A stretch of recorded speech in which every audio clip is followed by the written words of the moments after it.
Tracking some sunshine to start for your Thursday morning as we take a live look at our CAV Tower Cam, seeing that sunshine across the region, not only over the city of Utica, but check this out in Oneonta. Beautiful start to the day. A little cool, but we'll take that sunshine across the region. Now temperatures are going to warm quickly. We're going to see another warm day with temperatures in the 60s with plenty of sunshine. Again, that warming trend is going to continue for this weekend and into next week. Sky watchers this morning all over the place, all depending on location. 31 in Westdale, 28 in Gray, but 32 in Inlet and Oppenheim, 51 in Yorkville and Clinton, 46 in New Hartford, 41 in Little Falls.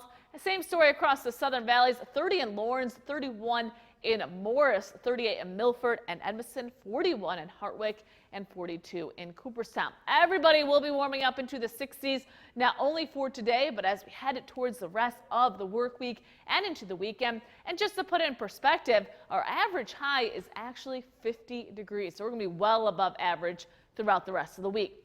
Quiet conditions on our Yorkville Battery Storm Tracker 2 Doppler radar. Not a cloud in sight all across the northeast, which means lots of sunshine. Temperatures will warm up into the 60s for this afternoon.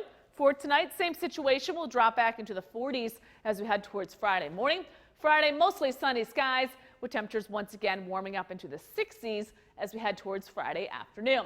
So for today, 40s to start. We warm up quickly, so by lunchtime we'll be in the mid to upper 60s across the region. Tonight we'll drop back into the 40s under partly cloudy skies.